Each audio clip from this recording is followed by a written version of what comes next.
Je m'appelle Adrien, j'ai 26 ans et je suis développeur logiciel à Boston. Pendant 2 ans, j'ai épargné 14 000 $ pour l'acompte de mon premier appartement. Hier, je suis rentré chez moi, excité par une annonce de bonus au travail. Au lieu de cela, j'ai trouvé mon compte bancaire complètement vide. Maintenant, vous saurez comment vous vanter avec votre salaire, a dit ma mère avec un sourire narquois. Papa a souri. Retourne au travail. Nous prévoyons un voyage à Tokyo avec ton prochain salaire. Puis ma sœur est entrée, tenant les clés d'une toute nouvelle voiture. Il n'avait aucune idée de ce qui allait arriver.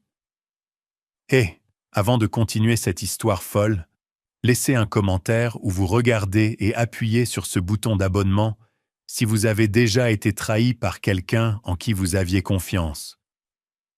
Grandir dans la banlieue du Massachusetts n'a pas été facile avec mes 6 Ciné, avec mes 4 parents. Ils étaient la définition de la classe moyenne à l'extérieur. Mais à huis clos, ils luttaient constamment avec leurs finances. Le plus étrange, c'est qu'ils étaient trop fiers pour accepter l'aide de qui que ce soit. Mon père, un vendeur dans un magasin de meubles local, rentrait à la maison en se plaignant des factures, mais refusait l'aide de son propre frère. Maman travaillait à temps partiel comme réceptionniste dans un cabinet dentaire et gérait les finances de notre famille, si l'on peut dire. La plupart du temps, il s'agissait de jongler avec les factures à payer en retard ce mois-ci. J'ai appris très tôt que, si je voulais quelque chose, je devais l'obtenir moi-même. À 16 ans, j'ai eu mon premier emploi à emballer des courses au supermarché local.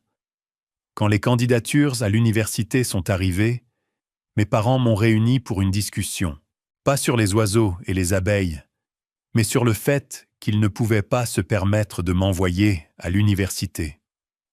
Pas de fonds universitaires, pas d'épargne, rien. Ils avaient l'air déçus, mais pas autant que moi. Nous avons toujours pensé que les choses s'amélioreraient financièrement, a expliqué papa sans me regarder dans les yeux. Mais la vie arrive.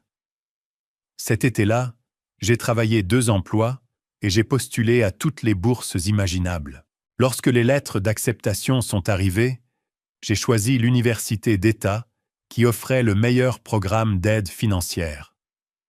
Même alors, j'ai contracté des prêts et j'ai travaillé 20 heures par semaine au département informatique du campus, tout en suivant une charge de cours complète en informatique. Ma relation avec mes parents s'est détériorée pendant ces années. Ils m'appelaient rarement pour prendre de mes nouvelles, mais lorsqu'ils le faisaient, la conversation tournait inévitablement autour de leurs problèmes financiers. La fournaise était tombée en panne, ou la voiture de papa avait besoin d'une nouvelle transmission. J'ai appris à changer rapidement de sujet. Après avoir obtenu mon diplôme, j'ai décroché un emploi de programmeur junior dans une start-up technologique à Boston. Le salaire n'était pas extraordinaire, mais suffisant pour louer un petit studio et commencer à rembourser mes prêts étudiants. Plus important encore, je pouvais enfin commencer à économiser pour quelque chose qui comptait pour moi, ma propre maison. Mon style de vie était modeste, selon tous les standards. Mon appartement ne faisait que 500 pieds carrés, avec des meubles principalement récupérés dans des friperies et des dons. Je conduisais une Honda de 12 ans, avec plus de 11 000 miles au compteur. Pendant que mes collègues se faisaient plaisir avec des dîners chics et des escapades de fin de semaine, je préparais mes déjeuners et suivais chaque dollar dans une feuille de calcul. Pendant 2 ans, j'ai vécu ainsi, voyant mon épargne croître lentement jusqu'à 14 000 $. Ma jeune sœur, Emma, était une toute autre histoire. 3 ans plus jeune que moi, elle avait en quelque sorte échappé aux leçons de responsabilité financière qui m'avaient été imposées. Maman et papa se sont démenés pour lui donner tout ce qu'elle voulait. Des cours de danse à une voiture pour son 16e anniversaire, et ont même payé sa facture de téléphone portable, bien au-delà de ses 20 ans. Quand elle a décidé que l'université n'était pas son truc après un semestre, ils n'ont pas bronché. Elle est retournée à la maison et a pris un emploi à temps partiel dans un magasin de vêtements, dépensant la majeure partie de son chèque sur des vêtements et des sorties entre amis. Je ne lui en ai jamais voulu pour ce traitement inégal. Au contraire, j'avais pitié d'elle. Elle n'a jamais appris l'autonomie ni la satisfaction de gagner quelque chose par le travail acharné. Mais j'ai gardé une certaine distance avec elle. Nos vies et nos valeurs étaient tout simplement trop différentes. Il y a 3 semaines, tout a changé. J'ai été convoqué dans le bureau de mon patron, m'attendant à la réunion habituelle sur la mise à jour du projet. Au lieu de cela, il m'a dit que j'étais promu au poste de développeur principal avec une augmentation de salaire de 20%. « Vous l'avez bien mérité, Adrien », a-t-il dit en me serrant la main. « Votre éthique de travail est exceptionnelle et l'équipe valorise vos contributions. » Ce soir-là, j'ai mis à jour ma feuille de calcul budgétaire.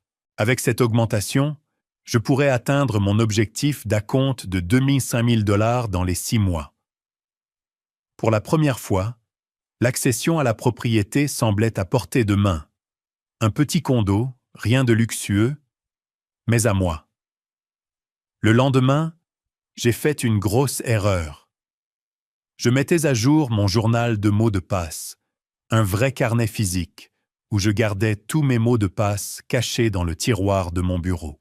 Vieille école, je sais, mais je n'ai jamais fait confiance aux gestionnaires de mots de passe numériques.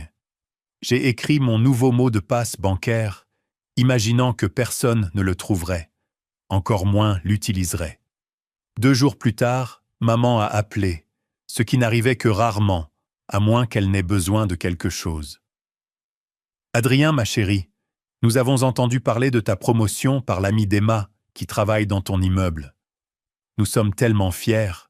Papa et moi voulons venir te rendre visite ce week-end pour célébrer. » J'étais méfiant, mais aussi plein d'espoir.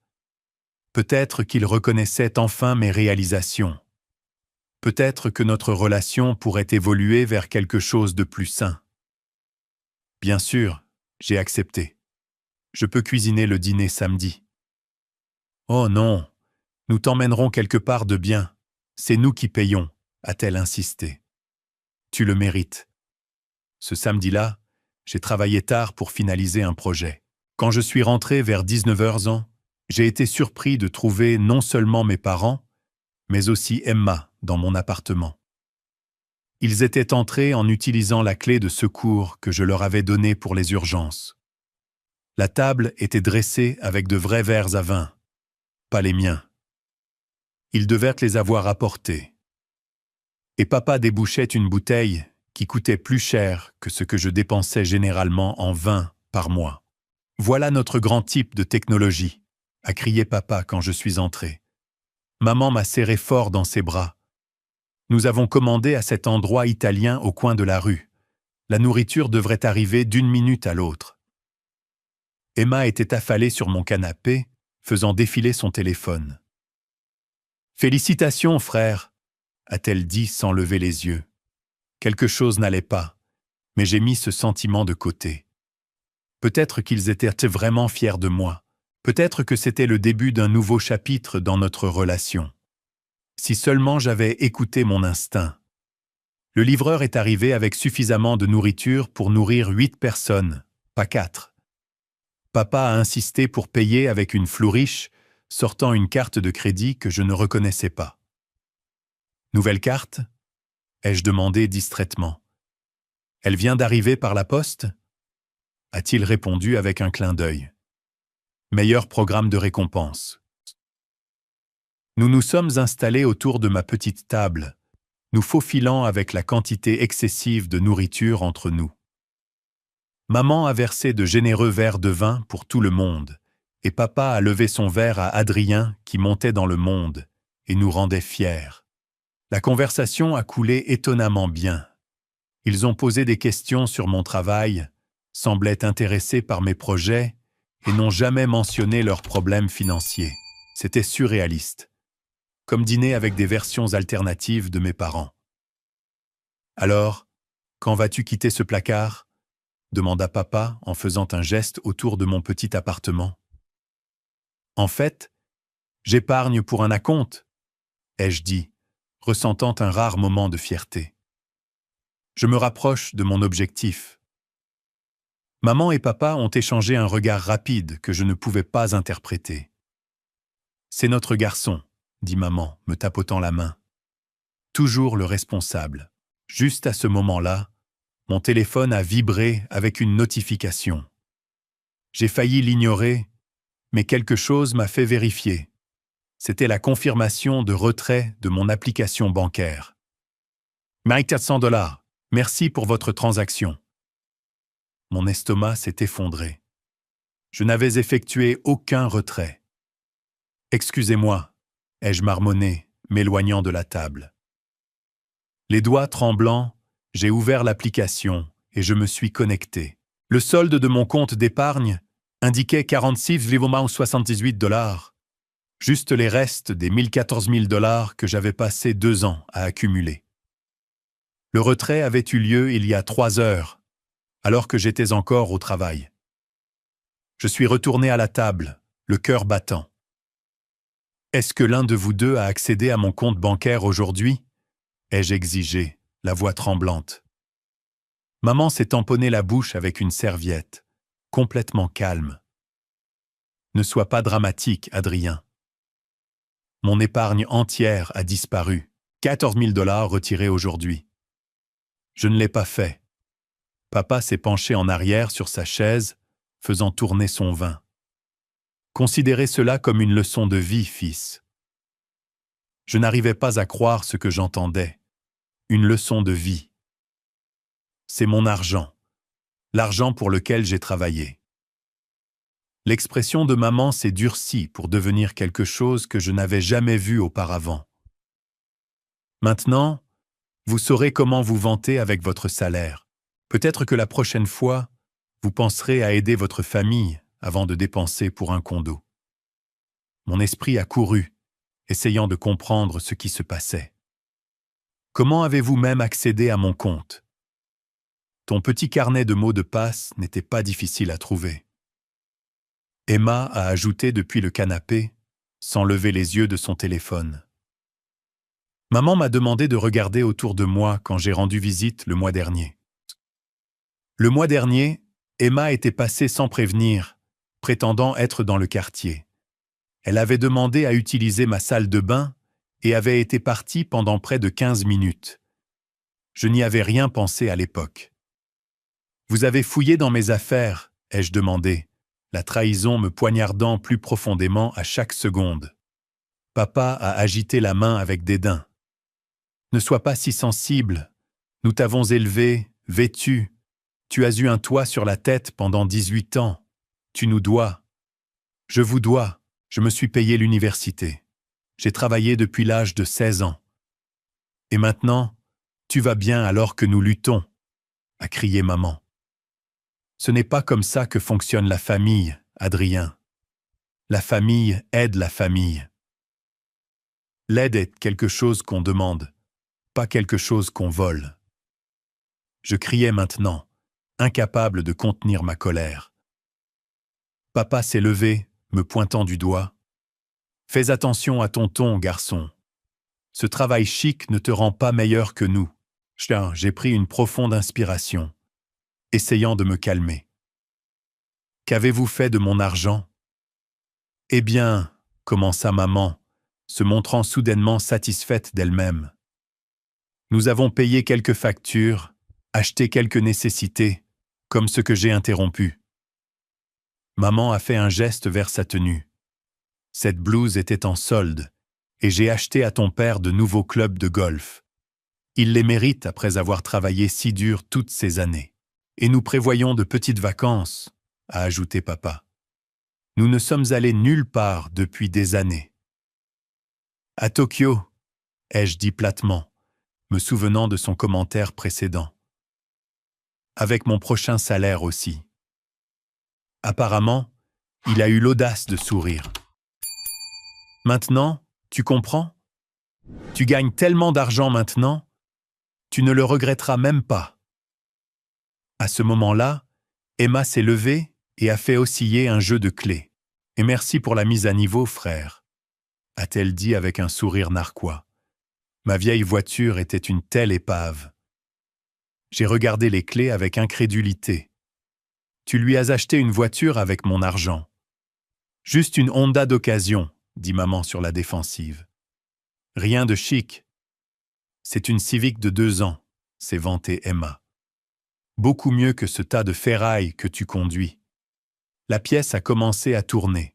Ma propre famille m'avait comploté, volé mon épargne, et maintenant s'attendait à ce que je l'accepte.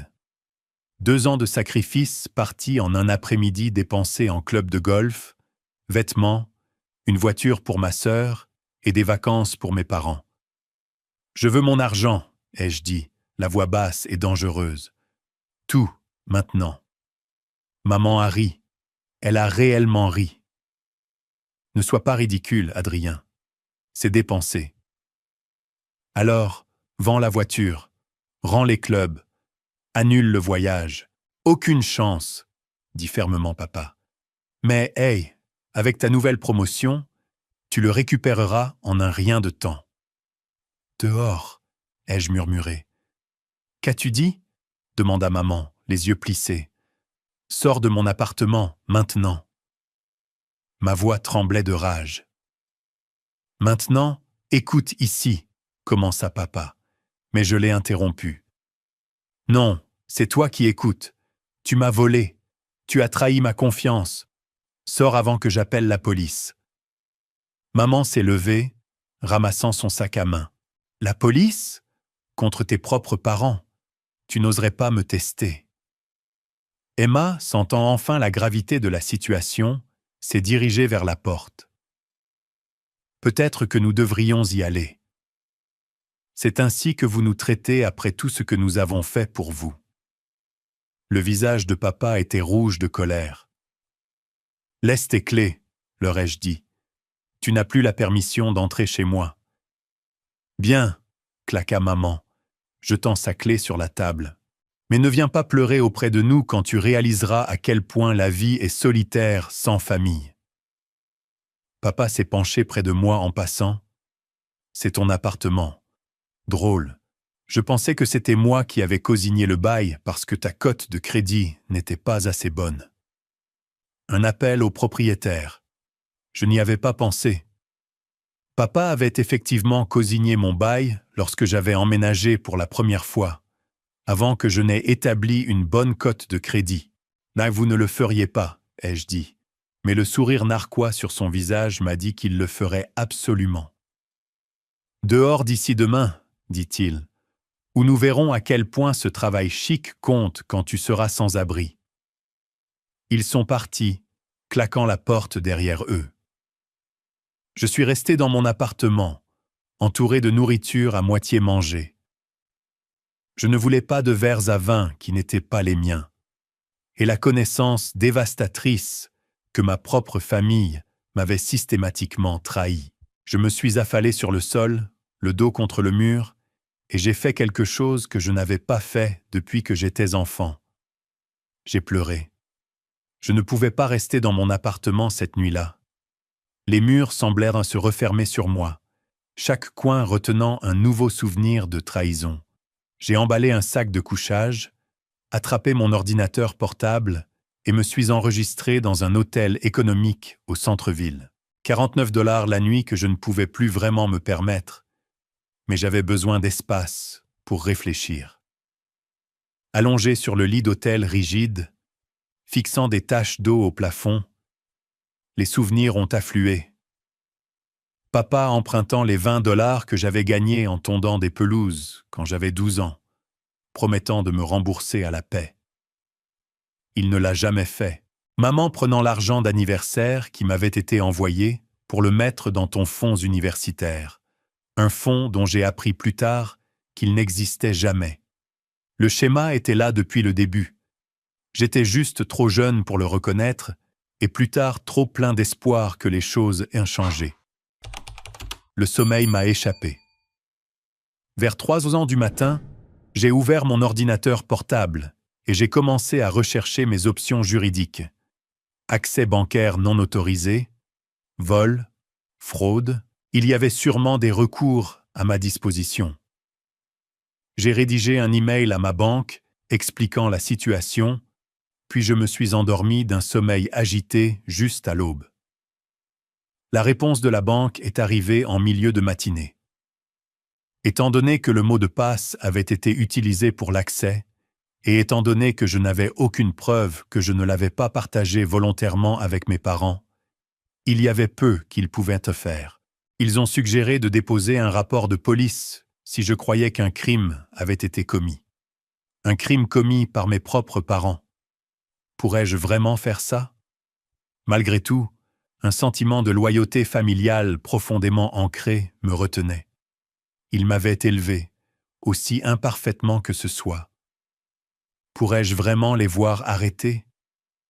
J'ai appelé mon ami Zach, la seule personne en qui j'avais assez confiance pour partager cette situation humiliante. « Ils ont fait quoi ?» a-t-il explosé après que j'ai expliqué. « Adrien, c'est du pur vol. »« Je sais, » ai-je soupiré, « mais ce sont mes parents. »« Non, » dit fermement Zach. « Les parents protègent leurs enfants. Ils ne les volent pas à l'aveuglette. Tu dois parler à un avocat. » Il avait raison. J'ai trouvé un bureau d'aide juridique qui offrait des consultations gratuites de 30 minutes et j'ai pris rendez-vous pour l'après-midi même. L'avocate, une femme nommée Mélissa, aux yeux gentils et à l'attitude sans détour, a écouté attentivement mon histoire. Malheureusement, a-t-elle dit après que j'ai terminé, c'est juridiquement compliqué. Puisqu'ils ont utilisé votre mot de passe, la banque ne le considérera probablement pas comme un accès non autorisé. Et comme il s'agit de membres de votre famille, cela devient une question de « qui a dit quoi ?» pour savoir si vous leur avez donné la permission. Alors ils s'en sortent juste en volant 14 000 $? Ai-je demandé avec incrédulité. Pas nécessairement. Vous avez 2 options. Déposer un rapport de police et porter plainte pour vol ou engager une action civile pour récupérer les fonds. Laquelle recommanderiez-vous? Elle s'est penchée en arrière, réfléchissant. Honnêtement, essayez une fois de plus de résoudre cela directement avec votre famille. Si cela échoue, la voie civile pourrait être la meilleure. Les poursuites pénales contre des membres de la famille peuvent devenir compliquées. Et les procureurs hésitent parfois à poursuivre ce qu'ils considèrent comme des disputes familiales. Je suis sorti de son bureau le cœur lourd.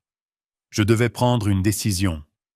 Soit écrire la perte de l'argent comme une leçon coûteuse sur la confiance, soit prendre position pour ce qui pourrait rompre définitivement ma relation avec ma famille.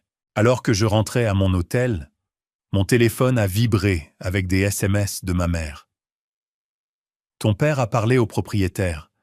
Tu as jusqu'à vendredi pour déménager. Ne fais pas de difficultés à ce sujet, Adrien. La famille aide la famille. Il n'y avait pas d'excuse, aucune reconnaissance de ce qu'ils avaient fait. Juste l'attente que je me calme et que j'accepte leur vol comme un comportement familial normal. Quelque chose s'est durci en moi. Il ne s'agissait plus de l'argent. Il s'agissait de respect, de limites et de conséquences. J'ai répondu par SMS « Je serai parti d'ici vendredi. Ne me contactez plus jusqu'à ce que vous soyez prêts à rendre ce que vous avez volé. » Puis j'ai bloqué leur numéro. Ce soir-là, je suis retourné dans mon appartement pour commencer à faire mes valises. À ma grande surprise, j'ai trouvé mes parents et plusieurs parents avec qui je parlais rarement, en pleine fête dans mon salon. Voilà. Mon oncle Doug a crié quand je suis entré. Le grand programmeur, avec la nouvelle promotion chic. Ma mère s'est précipitée, agissant comme si rien ne s'était passé.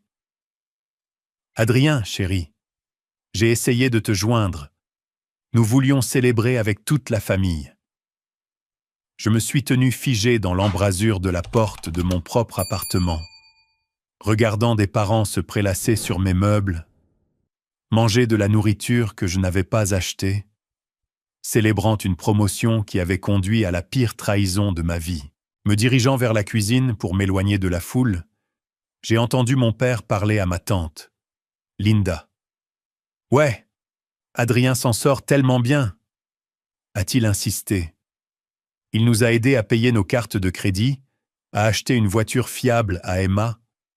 Il montre enfin un peu d'appréciation pour tout ce que nous avons fait pour lui. « C'est tellement généreux !» répondit tante Linda.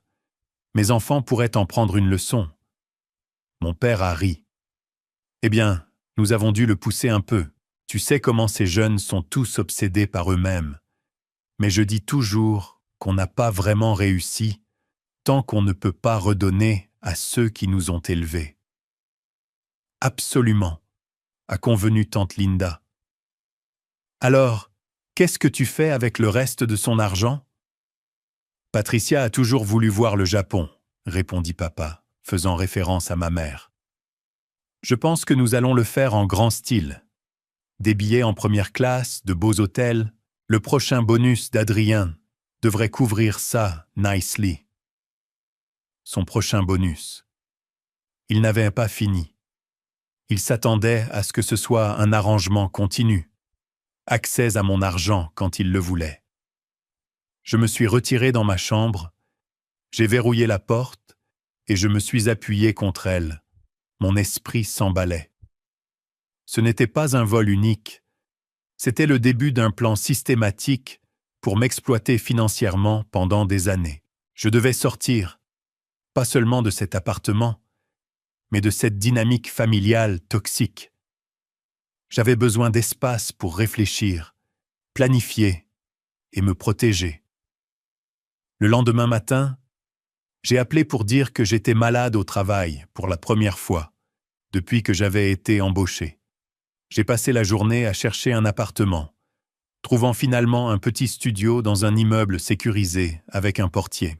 C'était plus cher que mon endroit actuel, mais la sécurité vis-à-vis de ma famille valait le coût supplémentaire. Vendredi, j'avais quitté mon ancien appartement, laissant les clés au gérant de l'immeuble. Je n'ai dit à personne, ni à mes parents, ni à Emma, ni même à Zach, où je vivais maintenant.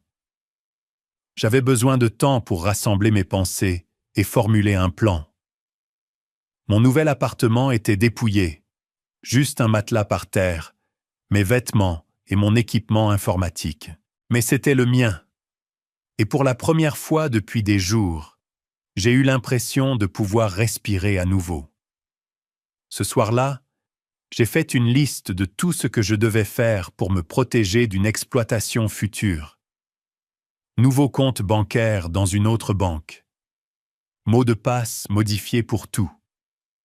Email, réseaux sociaux, compte de travail, nouveau numéro de téléphone, gel de crédit pour empêcher quiconque d'ouvrir des comptes à mon nom.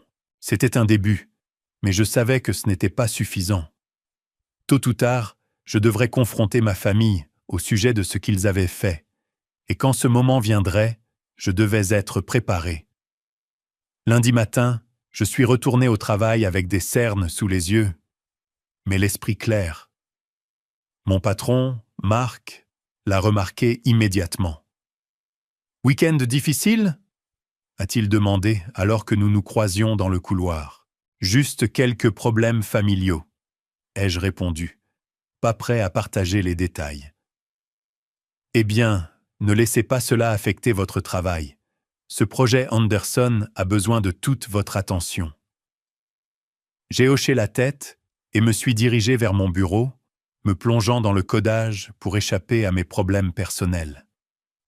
Vers midi, mon téléphone de bureau a sonné. Un appel interne de la réception. « Adrien, il y a une femme ici qui dit être ta mère. Elle n'a pas rendez-vous, mais elle insiste pour te voir. » Mon cœur s'est accéléré. Comment a-t-elle trouvé mon lieu de travail? Emma? Probablement son ami travaillait dans un autre département. Dites-lui que je suis en réunion et que je ne peux pas être dérangé. Ai-je instruit. Puis j'ai ajouté « En fait, veuillez ajouter Patricia Collins à la liste des personnes non autorisées à entrer dans le bâtiment. » « Certainement, monsieur, » répondit la réceptionniste, semblant légèrement surprise. 1 heure plus tard, mon email a sonné avec un message de son compte de mère. « Comment oses-tu m'embarrasser comme ça? La réceptionniste m'a traité comme une criminelle. Ton père et moi attendons de toi pour dîner ce soir à 18h. Nous devons discuter de ton comportement et de tes obligations financières envers cette famille. » Obligations financières? Comme si je leur devais l'accès à mon compte bancaire simplement parce que nous partagions de l'ADN. Je n'ai pas répondu. Au lieu de cela, j'ai programmé une réunion avec les RH pour m'assurer que mes parents ne pouvaient pas accéder à mon espace de travail ni aux informations sur mon emploi. La semaine suivante a été marquée par un silence intense. J'ai changé mon numéro de téléphone, mais ils ont trouvé des moyens de me contacter par le travail, par email, par des amis, même par un cousin dont je parlais à peine. Chaque message avait le même thème. J'étais égoïste, ingrat, et je leur devais du soutien. Puis l'escalade est arrivée. Je suis arrivé au travail un matin et j'ai trouvé ma sœur Emma qui m'attendait près de l'entrée du bâtiment.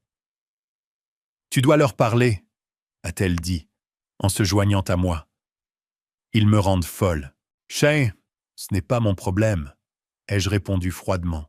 « Et la voiture? La voiture que tu as achetée avec mon argent volé? Qu'en est-il? » Elle a au moins eu la décence d'avoir l'air mal à l'aise. Je ne savais pas qu'ils avaient pris l'argent sans demander. Ils m'ont dit que tu avais proposé. Et tu as cru ça? Quand est-ce que je t'ai jamais offert des milliers de dollars? Emma a haussé les épaules. Les gens changent. J'ai pensé que peut-être la promotion t'était montée à la tête, te rendant généreux, ou je ne sais quoi. Je me suis arrêté de marcher et je lui ai fait face. Ils ont volé toute mon épargne, Emma. 2 ans de travail supplémentaire, de vacances manquées, de manger des ramen au lieu de sortir avec des amis, tout a disparu. Ils disent que tu leur dois pour t'avoir élevé, a-t-elle dit, sans me regarder dans les yeux. Tu crois ça? Elle a hésité. Je ne sais pas, peut-être pas comme ça, mais ils ont sacrifié beaucoup pour nous. Pour toi, ai-je corrigé. Je suis seul depuis l'âge de 18 ans. Ce n'est pas juste. Ni le vol de 400 000 $. Nous sommes restés dans un silence gênant pendant un moment. « Qu'est-ce que tu veux que je fasse ?» a-t-elle finalement demandé. « Vends la voiture. Rends ma part de l'argent. » Ses yeux se sont écarquillés. « Je ne peux pas faire ça. J'ai besoin de cette voiture pour aller au travail. » Tu as réussi avant. Trouve une solution. Adrien, s'il te plaît. Au revoir, Emma. Je suis entré dans mon immeuble, la laissant debout sur le trottoir. C'était dur, mais nécessaire. Emma avait été complice du vol, même si elle n'avait pas connu toute l'histoire initialement. Les actions ont des conséquences. Ce soir-là, j'ai reçu un appel d'un numéro inconnu. Contre mon meilleur jugement, j'ai répondu. « Adrien Collins » a demandé une voix grave. « Qui est-ce » ? C'est Paul Hernandez de Boston Credit Union. J'appelle concernant une demande d'ouverture d'un compte courant joint qui a été soumise hier. Mon sang s'est glacé. Je n'ai demandé aucun compte. Eh bien, nous avons ici une demande avec votre nom et votre numéro de sécurité sociale demandant d'ouvrir un compte joint avec Patricia Collins. Ma mère essayait d'ouvrir des comptes à mon nom. C'est de la fraude, ai-je dit fermement. Je n'ai pas autorisé cette demande. Après avoir passé 1 heure au téléphone à déposer des rapports de fraude, j'ai rappelé l'avocate. Cela dépassait le cadre d'un différend familial. C'était maintenant de l'usurpation d'identité. Le dimanche suivant, mes parents sont allés plus loin. Ils se sont présentés à un restaurant où je déjeunais avec Zach, m'ayant retrouvé là, probablement par les réseaux sociaux. « Adrien !» dit mon père bruyamment, s'installant dans notre banquette sans y être invité. « Assez de ces bêtises. Nous sommes toujours tes parents et tu nous traiteras avec respect. » Les gens des tables voisines se sont tournés pour nous regarder. « S'il vous plaît, partez !» ai-je dit doucement. Ce n'est ni le moment, ni l'endroit. Ma mère a tendu la main sur la table et a attrapé mon poignet. Nous ne t'avons pas élevé comme ça, après tout ce que nous avons fait pour toi. Qu'avez-vous fait exactement pour moi ? Ai-je demandé, retirant ma main. Nous t'avons mis à l'université. Non, je l'ai fait moi-même. Aide avec ma voiture. Non, je l'ai acheté moi-même aussi. Soutien émotionnel. Certainement pas. Nous t'avons donné la vie, a-t-elle sifflé. Nous t'avons nourri, vêtu, le strict minimum requis par la loi, ai-je interrompu. Et maintenant, tu penses que cela te donne droit à tout ce que je gagne. Le visage de mon père s'est assombri. Espèce d'ingrat. Notre serveur est intervenu. Je vais devoir vous demander de baisser la voix ou de partir. Mêle-toi de tes affaires, mon père a claqué. Papa, arrête, ai-je dit fermement. Tu fais une scène. Je fais une scène. C'est toi qui as coupé les ponts avec ta propre famille. Ta mère pleure toutes les nuits. Zach, qui était resté silencieux jusqu'à présent, s'est levé. Monsieur Collins, je pense que vous et Madame Collins devriez partir avant que le directeur n'intervienne. Mon père l'a regardé avec colère. Et qui es-tu pour me dire quoi faire ? Je suis celui qui va appeler la sécurité si tu ne pars pas tout de suite, a répondu calmement Zach. Mes parents ont regardé autour d'eux, soudainement conscients de l'attention qu'ils attiraient. Avec un dernier regard furieux, mon père s'est levé. Ce n'est pas fini, Adrien. En fait, c'est fini, ai-je répondu. À moins que tu ne sois prêt à me rendre mon argent et à t'excuser. Ils sont sortis en trombe, laissant un silence gêné dans leur sillage. « Mec, » dit Zach en se rassoyant, « tu as besoin d'une ordonnance de protection. » J'ai hoché lentement la tête. « Je pense que tu as raison. » Plus tard ce soir-là, alors que j'entrais dans mon immeuble, ma sœur a appelé d'un autre numéro inconnu.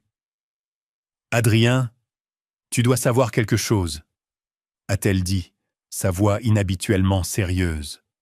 « Ils ont de gros problèmes. » « Que veux-tu dire ? » « Ils ont réhypothéqué la maison l'année dernière. Ils sont en retard de paiement. Papa joue.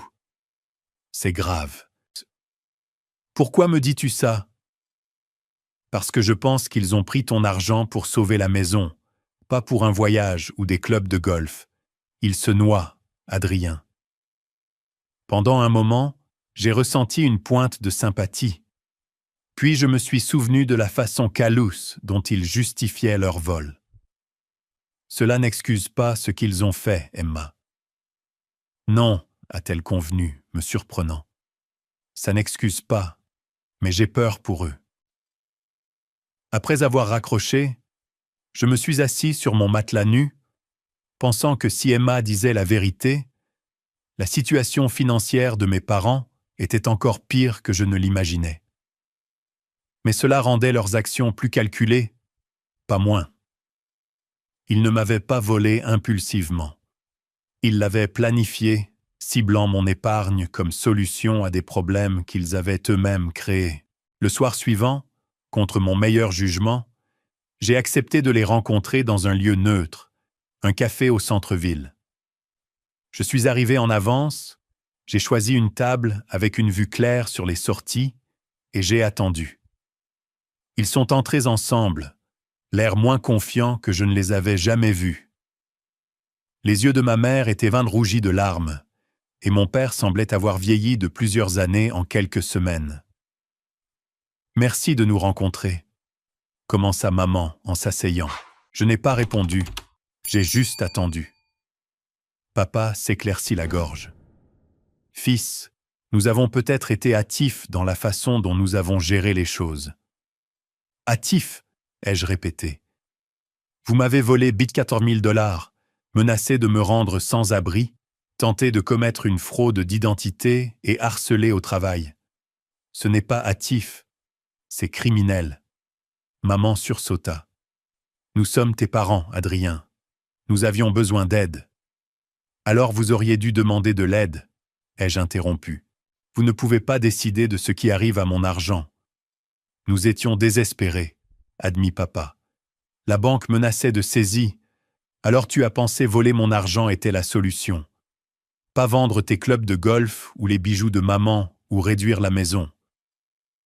Il fallait que ce soit mon argent. Ils ont échangé des regards.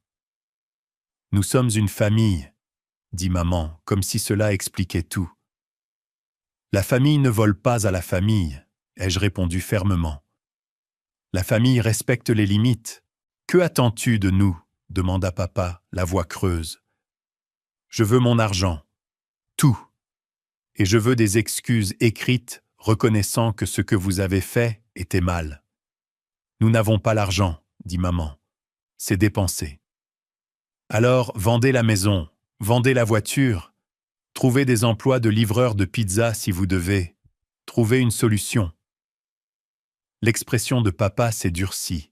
« Tu rendrais tes propres parents sans abri. »« Tu es prêt à me faire la même chose ?»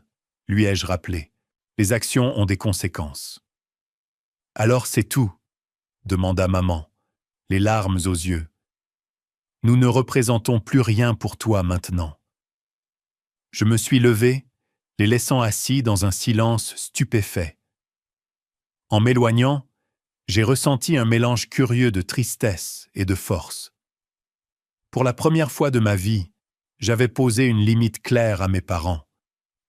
Qu'ils la respectent ou non, c'était leur choix maintenant. La confrontation au café a marqué un tournant. J'ai réalisé qu'espérer que mes parents développent soudainement une conscience morale était futile. J'avais besoin de prendre des mesures concrètes pour me protéger et potentiellement récupérer une partie de mes pertes.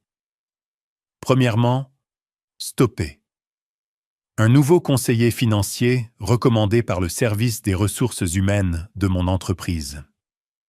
Jason Chen s'est spécialisé dans l'aide aux jeunes professionnels pour établir des bases financières solides.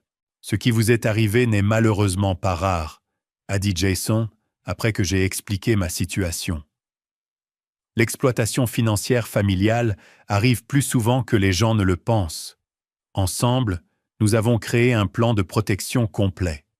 J'ai ouvert de nouveaux comptes dans une coopérative de crédit sans lien avec ma précédente banque. Nous avons établi une série de mots de passe sécurisés et de méthodes d'authentification qui ne pouvaient pas être facilement devinées ou accessibles. J'ai mis en place une surveillance de crédit pour m'alerter de toute nouvelle demande en mon nom. Maintenant, dit Jason, se penchant en avant, parlons de récupérer votre argent. Est-ce même possible ? Ai-je demandé, sceptique. Possiblement par le biais d'un tribunal de petites créances. La limite dans le Massachusetts est de 7 000 $. Vous ne pourriez donc pas récupérer le montant total en un seul cas. Mais c'est un début. J'ai hoché la tête, prenant des notes. De quoi aurais-je besoin pour prouver mon cas ? Toute preuve que l'argent a été pris sans permission ? Textes, emails, témoins qui les ont entendus admettre l'avoir pris. J'ai pensé au rassemblement familial où j'avais entendu mon père se vanter d'utiliser mon argent. Ma cousine Taylor était là aussi. Serait-elle disposée à témoigner ? Le lendemain, j'ai consulté un autre avocat, spécialisé dans les litiges financiers familiaux. Elle m'a aidé à rédiger une lettre de mise en demeure formelle à mes parents, décrivant exactement ce qu'ils avaient pris et les conséquences s'ils ne prenaient pas d'arrangement pour la rembourser. Envoyez ceci par courrier certifié, a-t-elle conseillé. Cela crée une piste papier montrant que vous avez tenté de résoudre le problème sans action en justice. Pendant que j'attendais une réponse, je me suis concentré sur la reconstruction de ma sécurité. J'ai changé tous mes mots de passe en utilisant un système complexe qui ne pouvait pas être deviné. J'ai installé un gestionnaire de mots de passe avec authentification à 2 facteurs. J'ai gelé mon crédit auprès des 3 principaux bureaux. Au travail, j'ai rencontré à nouveau les RH pour m'assurer que mes parents ne pouvaient pas accéder aux informations sur mon emploi ou aux détails de ma paie. J'aimerais changer mon contact d'urgence et m'assurer que mes parents ne peuvent accéder à aucune information me concernant. Ai-je expliqué au directeur des RH. Elle a semblé préoccupée. « Tout va bien, Adrien ? » « Un conflit familial, » ai-je dit simplement. « J'ai besoin de protéger mes informations personnelles. » Elle a hoché la tête. « Nous pouvons certainement mettre à jour votre dossier et juste pour que vous le sachiez, nous ne communiquons jamais les informations de salaire à personne d'autre qu'à l'employé. »« Merci, » ai-je dit, soulagé. « Et pouvons-nous nous assurer que tous les bonus ou augmentations ne sont pas annoncés publiquement ? » Absolument. Votre rémunération est confidentielle. Une fois le travail sécurisé, j'ai tourné mon attention vers Emma. Malgré sa complicité, elle était aussi une victime de la manipulation de nos parents. J'ai organisé une rencontre avec elle dans un parc près de son lieu de travail. « Je ne vends pas la voiture », a-t-elle dit immédiatement en s'asseyant. « Je ne te demande pas de le faire », ai-je répondu. « Mais je veux que tu comprennes qu'ils ont eu tort. » Elle a soupiré, picorant la manche de sa tasse de café. « Je sais. Est-ce que tu sais ? Parce que tu semblais tout à fait à l'aise de bénéficier de leur vol. Je t'ai dit que je ne savais pas qu'ils l'avaient dit voler. Ils m'ont dit que tu voulais aider avec la voiture. Et ça ne t'a pas paru suspect ? Quand est-ce que je t'ai jamais offert d'acheter une voiture ? » Elle a détourné le regard. J'ai cru qu'ils disaient vrai. Nous sommes restés en silence pendant un moment. « Ils t'ont aussi utilisé, Emma, » ai-je dit finalement. « Ils utilisent ta connexion avec moi pour essayer d'accéder à mon argent à nouveau. » « Qu'est-ce que tu veux dire ? » « Les appels, les textos, se présenter à mon lieu de travail. Tu leur dis où me trouver, n'est-ce pas ? » Elle a eu la décence d'avoir l'air honteuse. Il disait qu'il voulait juste te parler pour s'excuser. S'ils voulaient s'excuser, ils auraient rendu mon argent. Emma a hoché lentement la tête. Ils sont vraiment dans de beaux draps, Adrien. Papa a perdu son emploi il y a 3 mois. Il fait semblant d'aller au travail, mais il va en fait au casino. C'était une nouvelle pour moi. C'est là que mon argent est allé ? Une partie, probablement. Maman ne sait pas pour le jeu, elle pense qu'il travaille toujours. La situation était pire que je ne l'avais imaginé. Non seulement ils m'avaient de voler, mais ils se mentaient aussi entre eux. Emma, écoute-moi attentivement, ai-je dit. Tu dois te protéger aussi. Vérifie ton rapport de crédit. Assure-toi qu'ils n'ont pas ouvert de compte à ton nom. Ses yeux se sont écarquillés. Ils feraient en ça ? Ils m'ont volé 14 000 $ et n'ont montré aucun remords. Qu'est-ce que tu crois ? Elle a baissé les yeux sur ses mains. Que dois-je faire ? Éloigne-toi. Trouve ton propre logement si tu peux te le permettre. Ne leur donne pas accès à tes informations financières. Je ne peux pas les abandonner, a protesté-elle. Je ne dis pas de les couper complètement. Je dis de te protéger pendant qu'ils règlent leurs propres désordres. Nous avons parlé pendant une autre heure, et à la fin, Emma a semblé comprendre la gravité de la situation. Elle a accepté d'être plus prudente dans le partage d'informations me concernant et a promis de vérifier son propre rapport de crédit. La lettre recommandée que j'avais envoyée à mes parents est revenue refusée. Ils n'étaient même pas disposés à reconnaître ma tentative de résolution. Pendant ce temps, j'ai découvert qu'ils avaient contacté mes amis, ma famille élargie, et même mes collègues, me dépeignant comme un fils ingrat qui les avait abandonnés dans leur heure de besoin. Plusieurs parents m'ont appelé, me pressant de faire la paix avec mes parents. Ils ont fait des erreurs, mais ils t'aiment, a insisté ma tante Suzanne au téléphone. T'ont-ils dit qu'ils ont volé toute mon épargne ? Ai-je demandé.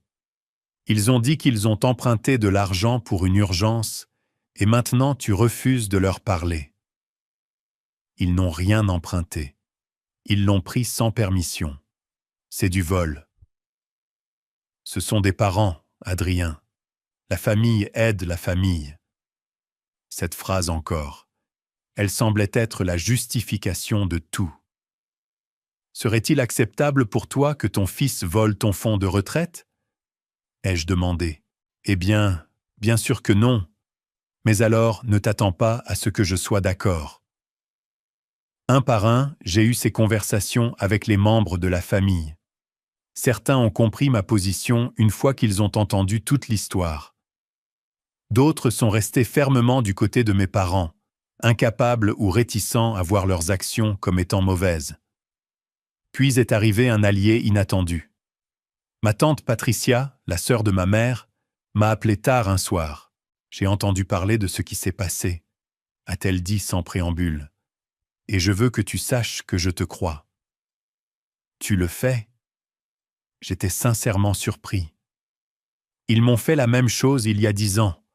Ils ont vidé un CD que j'économisais pour le fonds universitaire de ma fille. Ils ont dit que c'était pour une urgence médicale. Mais Robert a acheté un bateau le mois suivant. Entendre que mes parents avaient un historique de ce comportement était à la fois validant et profondément troublant. « As-tu jamais récupéré l'argent » ai-je demandé. « Non » a-t-elle soupiré. J'étais trop embarrassé pour le poursuivre en justice, mais je suis resté à distance depuis. Tu as raison de te protéger, Adrien. Merci de me l'avoir dit, ai-je dit, sentant un poids se soulever de mes épaules. Enfin, quelqu'un qui comprenait sans jugement. Si tu as besoin d'un témoin pour quoi que ce soit de juridique, je suis disponible, a-t-elle proposé. J'ai des emails où Patricia a admis avoir pris l'argent, affirmant qu'elle me rembourserait un jour. Avec le soutien de tante Patricia et la documentation que je rassemblais, je me suis senti prête à passer à l'étape suivante. J'ai intenté une action en justice devant le tribunal de petite créance contre mes parents pour le montant maximum de 7 000 $. Le lendemain de leur notification des papiers du tribunal, Emma m'a appelé paniquée. « Papa panique », a-t-elle dit. « Il menace de te déshériter, de te couper du testament, toutes sortes de choses. » « Je m'en fiche, ai-je répondu honnêtement. Tout héritage serait probablement une dette de toute façon. Maman parle de vendre ses bijoux. Je pense qu'elle est sérieuse pour essayer de te rembourser. C'était la première nouvelle d'espoir que j'avais entendue. Combien pourrait-elle en tirer? Je ne sais pas, peut-être 3 ou 4 000 $. C'est surtout des bijoux fantaisie, mais elle a quelques vraies pièces de grand-mère. Dis-lui que c'est un début, ai-je dit.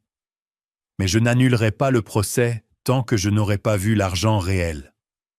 3 jours plus tard, Emma s'est présentée à mon immeuble avec une enveloppe. À l'intérieur se trouvaient 3 500 $ en espèces et une note manuscrite de ma mère. « Adrien, ceci provient de la vente de mes bijoux. Je suis désolé d'avoir pris ton argent sans permission. Nous étions désespérés, mais cela ne le rend pas correct. J'essaierai d'en obtenir plus.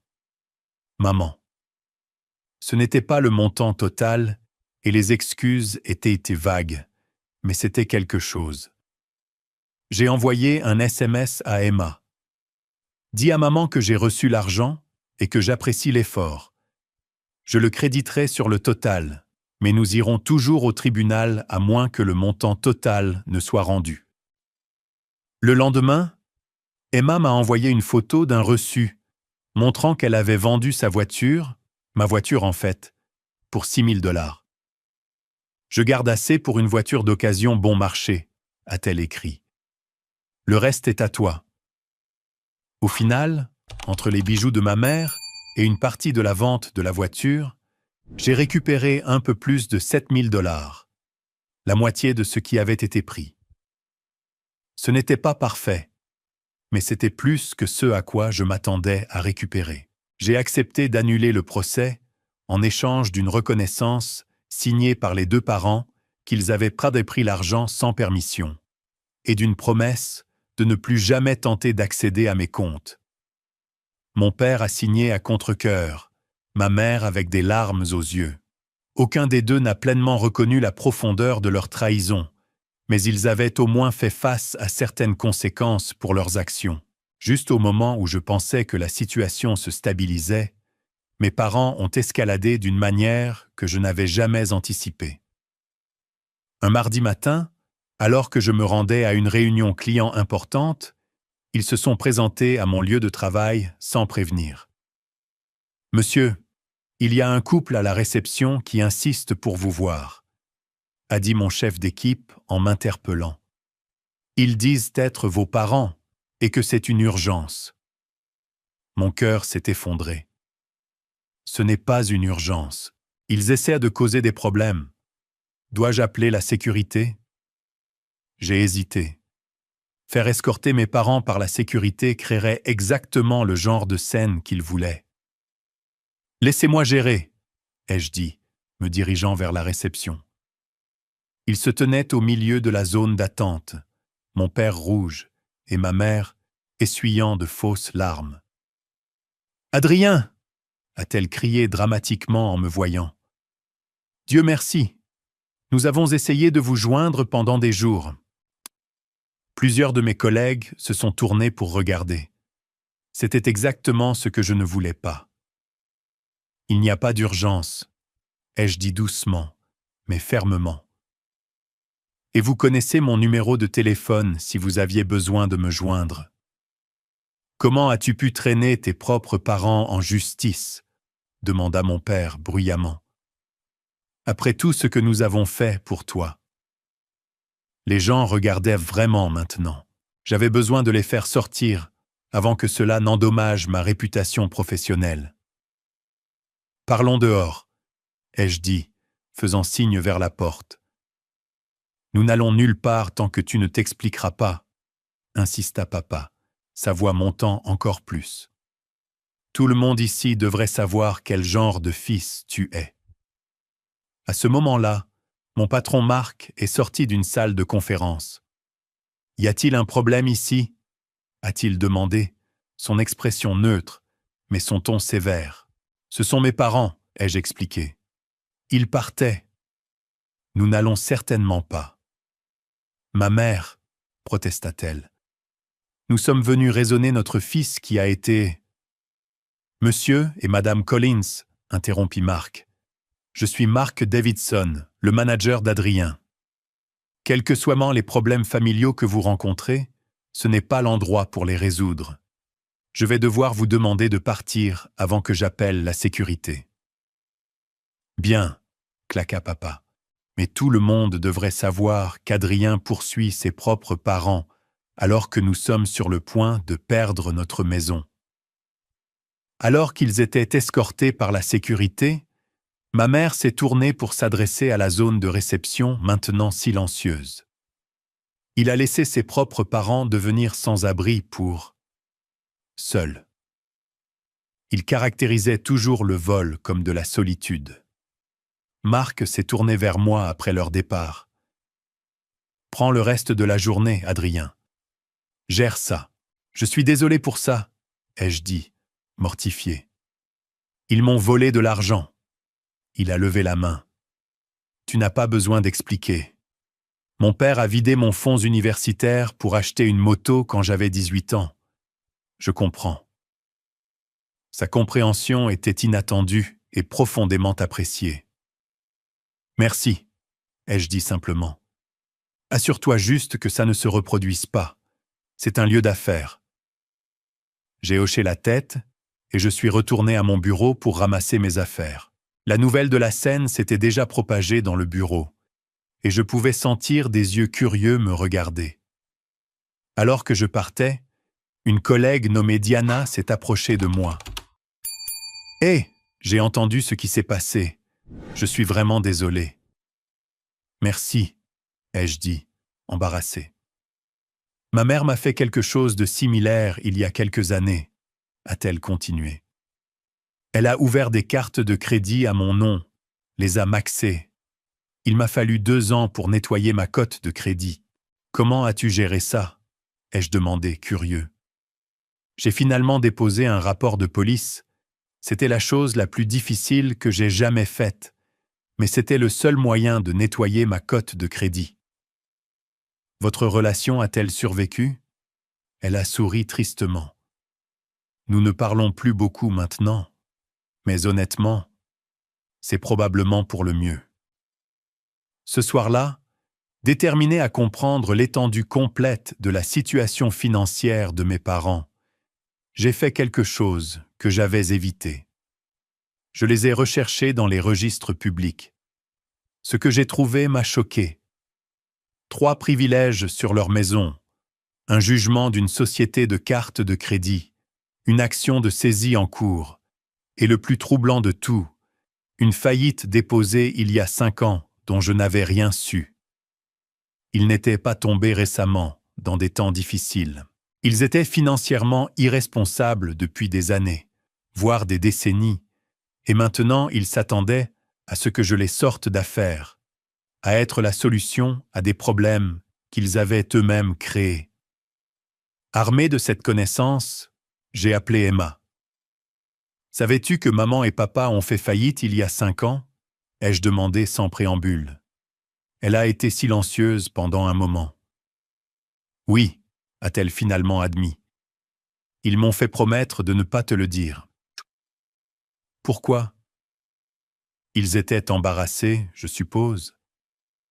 Et ils avaient peur que tu arrêtes de les aider si tu savais à quel point les choses étaient mauvaises.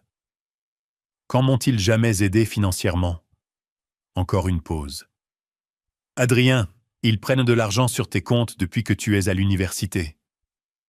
Le sol sembla disparaître sous mes pieds. De quoi parles-tu?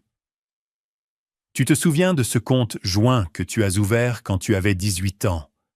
Celui pour tes paiements de scolarité. Ils ne l'ont jamais fermé. Ils l'ont retiré de leur nom. Ils transfèrent de petites sommes, 50 $ ici, 100 $ là, depuis des années. Je me suis assis lourdement sur mon canapé. Le compte joint avait été l'idée de mon père, un moyen de déposer facilement de l'argent pour la scolarité et les livres. Je pensais qu'il était fermé il y a des années. Combien ai-je réussi à demander? Je ne sais pas exactement. Des milliers probablement au fil des ans. Cela expliquait tellement de choses. Pourquoi ils semblaient toujours savoir quand j'étais payé? Pourquoi ils appelaient pour demander des prêts quand j'avais de l'argent supplémentaire sur mon compte? Pourquoi ils étaient si en colère quand j'ai déplacé mon épargne vers un nouveau compte auquel ils ne pouvaient pas accéder? Pourquoi me dis-tu ça maintenant? Ai-je demandé. Parce qu'il me parle de faire la même chose maintenant, a-t-elle dit doucement. Papa m'a demandé de l'ajouter à mon compte courant hier, juste en cas d'urgence. Une vague de protection m'a envahi. Pour tous ses défauts, Emma était toujours ma sœur. Ne le fais pas, ai-je dit fermement. Ne leur donne pas accès à quoi que ce soit. Je sais, je lui ai déjà dit non. Bien. Écoute, nous devons leur parler ensemble. Présenter un front uni. Nous avons organisé une réunion dans un restaurant le soir suivant, territoire neutre, où ils ne pourront pas faire trop de scènes. Ils sont arrivés l'air défensif, déjà préparés à une bagarre. « Qu'est-ce que c'est que ça ?» demanda mon père en se glissant dans la banquette. « Nous connaissons la faillite, » ai-je dit sans préambule. « Et l'argent que vous me prenez depuis des années. » Le visage de ma mère est devenu pâle. Mon père a ricané. « Emma, a-t-il claqué. Tu as promis de ne jamais, ne la blâme pas, ai-je interrompu. Cela concerne tes actions, pas les siennes. Nous sommes tes parents, Adrien, dit ma mère, se rabattant sur sa justification habituelle. Tout ce que nous avons fait, c'était pour ton bien. Prendre de l'argent sur mon compte sans permission, c'était pour mon bien. Explique cette logique. Tu avais plus que ce dont tu avais besoin, dit papa avec dédain. Nous nous sommes assurés que tu ne sois pas gâté en te volant, en t'apprenant la valeur d'aider la famille, a-t-il rétorqué. Emma, qui était restée silencieuse jusqu'à présent, a parlé. Papa, tu m'as demandé de t'ajouter à mon compte courant hier. Pourquoi? Il s'est tortillé mal à l'aise. Juste pour avoir accès en cas d'urgence. La vérité, a-t-elle insisté.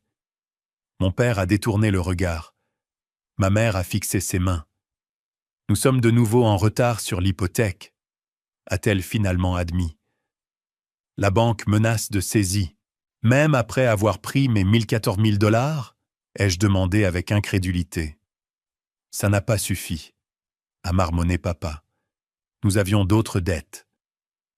Comme quoi? Encore un silence inconfortable. Comme quoi? Ai-je répété plus fermement. Ton père a un problème de jeu, dit ma mère, sans lever les yeux. Il emprunte auprès de gens auprès de qui on n'emprunte pas. Des usuriers. Mon père s'était impliqué avec des usuriers. Jésus, ai-je soufflé. C'est bien pire que ce que je pensais. Nous avons besoin d'aide, dit ma mère, me regardant enfin dans les yeux. Une vraie aide cette fois, ai-je dit fermement. Pas une aide financière. Vous avez prouvé que vous ne pouviez pas être en confiance avec l'argent. Mais je vais vous aider à trouver des ressources, des conseils financiers, des groupes de soutien pour le jeu, la dépendance, peut-être une nouvelle protection contre la faillite. Nous n'avons pas besoin de conseils, protesta papa. Nous avons besoin d'argent liquide. Non, ont dit Emma et moi simultanément. Mon père a regardé entre nous, apparemment choqué par le front uni. Après tout ce que nous avons fait pour vous deux, arrêtez. Je l'ai interrompu. Cette phrase ne fonctionne plus. Voici ce qui va se passer. J'ai un ami qui est conseiller financier. Vous allez le rencontrer, suivre ses conseils et régler vos problèmes comme des adultes. En retour, je ne poursuivrai pas d'action en justice pour l'argent que vous avez volé. Et Emma a ajouté, « Vous allez signer quelque chose promettant de ne jamais accéder à nos comptes à nouveau, ou ce que mon père a contesté ?»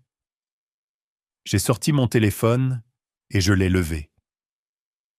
Où j'envoie cet enregistrement de vous admettant avoir volé sur mes comptes pendant des années à la police. Mon État avait un consentement d'une partie pour les enregistrements. Ce qu'ils avaient fait était du vol, point final. Et maintenant, j'avais une preuve. La couleur a disparu du visage de mon père. Tu ne me testerais pas, ai-je dit calmement. Cette nuit a marqué le véritable tournant. Pour la première fois, mes parents ont semblé comprendre que leurs actions avaient de réelles conséquences. La dynamique de pouvoir avait irrévocablement changé. Mon père a accepté de chercher de l'aide pour sa dépendance au jeu. Ma mère s'est engagée dans des conseils financiers. Les deux ont signé un document reconnaissant leur accès non autorisé à mes comptes et promettant de ne plus jamais recommencer. Ce n'était pas une résolution parfaite, mais c'était un début. Alors qu'Emma et moi marchions vers nos voitures après la réunion, elle m'a donné un coup de coude. C'était badass, tu sais, leur tenir tête comme ça.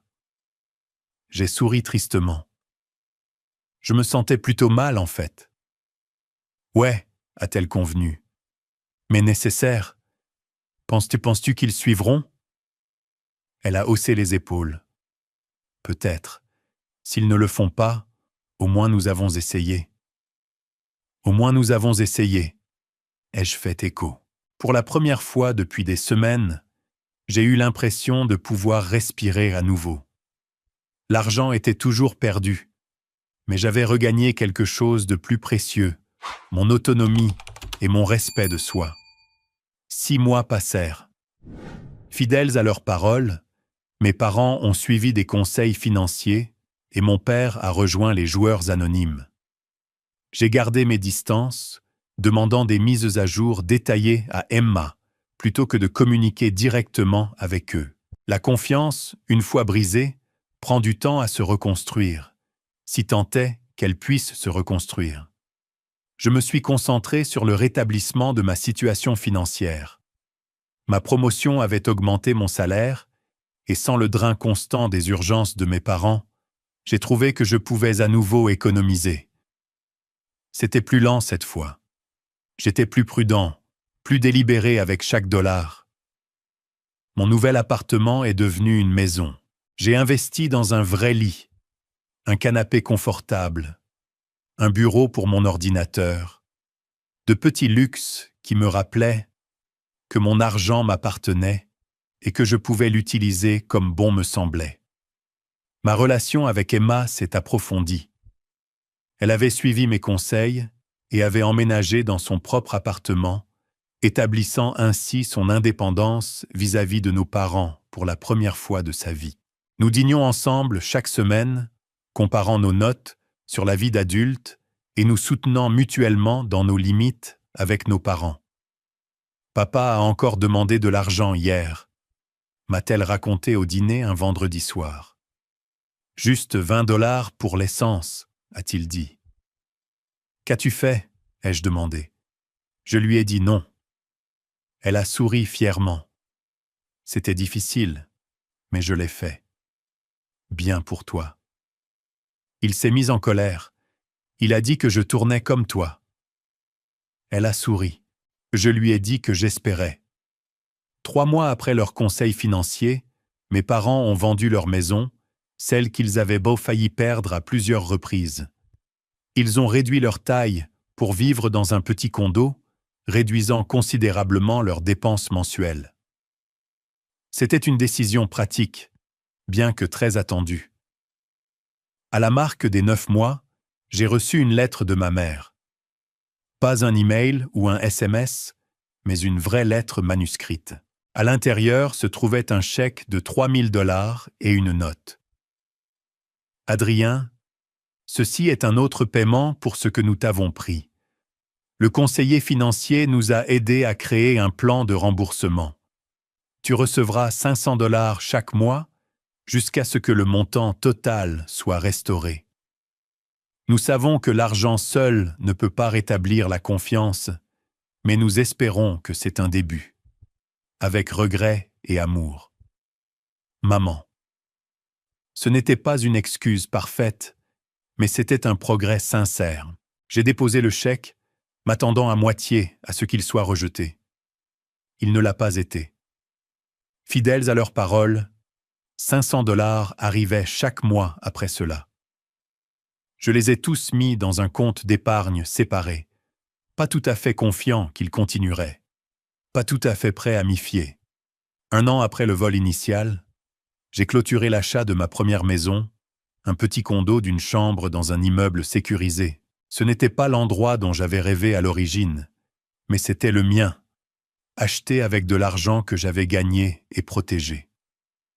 Emma m'a aidé à emménager, s'exclamant devant les planchers de bois francs et le petit balcon avec vue sur un parc voisin.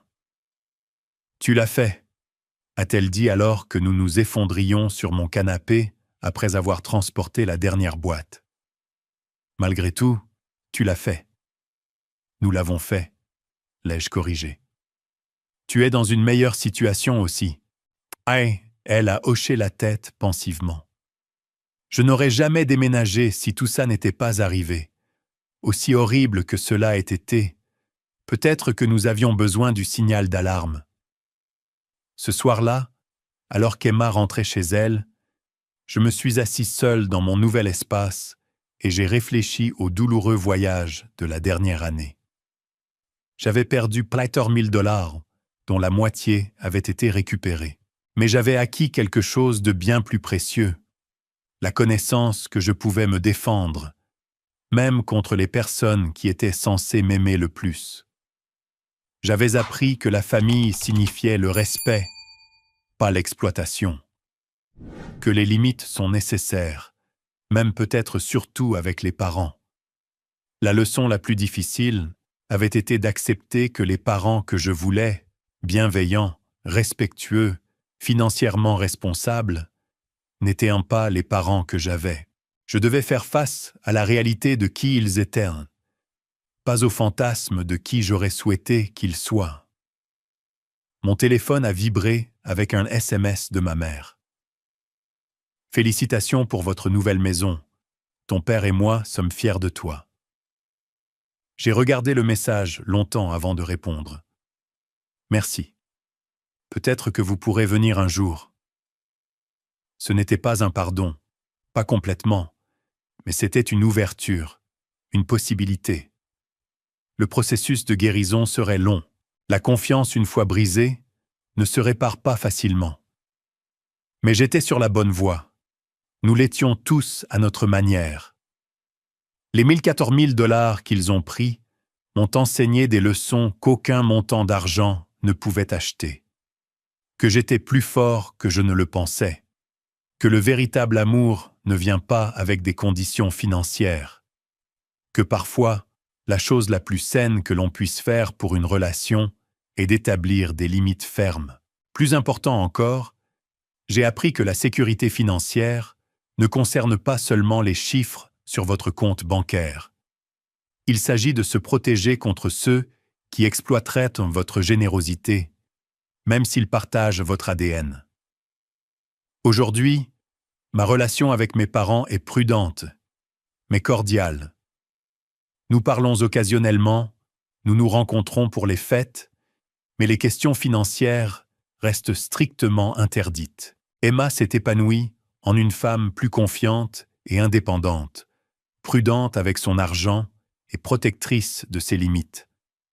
Quant à moi, je continue de développer ma carrière et mon épargne, un jour à la fois.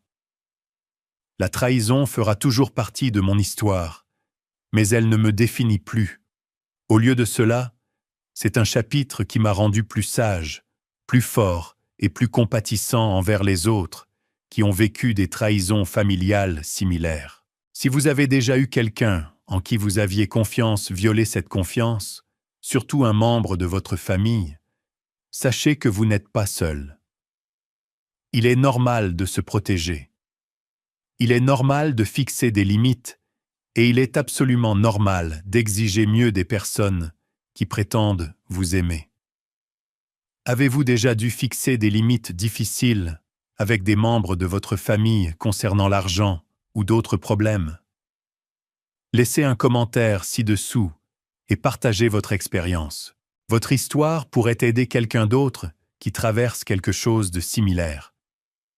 N'oubliez pas d'aimer cette vidéo et de vous abonner à la chaîne pour plus d'histoires réelles sur la navigation dans des dynamiques familiales complexes. N'oubliez pas que partager votre histoire peut être la première étape de la guérison.